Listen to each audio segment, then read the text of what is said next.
Coba bayangin lu kebelet boker di pantai, WC ngantri penuh, harus tunggu 2 jam tanpa berpikir panjang, lu boker di laut. Tapi terbersit di pikiran lu, boleh gak sih gua cebok pakai air laut?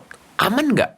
Aman lah bre, sama-sama air kok. Jangan bre, mending cari daun atau batu aja biar lebih aman. Air laut mengandung sekitar 3,5% garam yang membuat osmolaritasnya lebih tinggi 3 kali lipat dari darah manusia. Karena sifatnya yang hipertonik itulah, sel-sel epitel kulit dan mukosa bisa kehilangan cairan dan memicu sensasi terbakar dan iritasi ringan pada kulit. Air laut juga bersiko mengandung patogen berbahaya, terutama jika air lautnya hangat. Bisa mengandung bakteri Vibrio vulnificus yang bisa membuat infeksi kulit, jaringan, bahkan sepsis pada luka yang terbuka. Lo juga harus bergelut dengan bahaya kontaminasi logam berat dan mikroplastik. Jika partikel ini berkontakan terus-menerus dengan kulit, maka bisa menimbulkan stres oksidatif dan peradangan jaringan manusia, bahkan meninggalkan potensi diserap dan bermetastasis di tubuh. Terakhir, pH air laut dan efeknya pada barrier kulit. pH air laut berkisar antara 7,8 sampai 8,4, sedangkan pH kulit antara 4,5 sampai 5,5. Perubahan pH yang terjadi bisa mengganggu lipid barrier, mempercepat penguapan air dan menimbulkan kekeringan dan keretakan mikro pada kulit.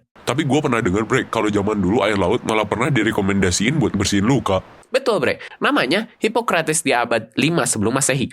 Ia pernah merekomendasikan air laut buat sarana membersihkan luka, karena saat itu ia percaya kalau air laut bisa mengurangi pembengkakan. Tapi lo harus ingat bre, itu terjadi di abad 5 sebelum masehi. Zaman dimana air laut kualitasnya masih bagus. Jauh dari limbah, patogen, dan mikroplastik di zaman sekarang. Kalau kita bandingin antara air laut dan air bersih, air tawar atau air bersih aman jika kontak dengan kulit. Karena airnya bersifat isotonik, pH-nya mendekati netral dan steril. Jadinya pasti aman kalau buat cebok. Sedangkan air laut sifatnya hipertonik karena garam.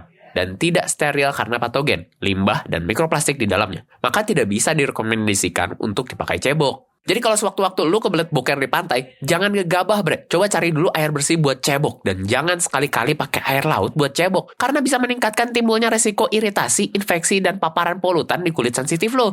Kalau menurut kalian gimana? Pernah gak kalian cebok pakai air laut gara-gara kebelet banget? Jangan lupa like, subscribe, follow, dan share ke teman-teman kalian yang masih cebok pakai air laut.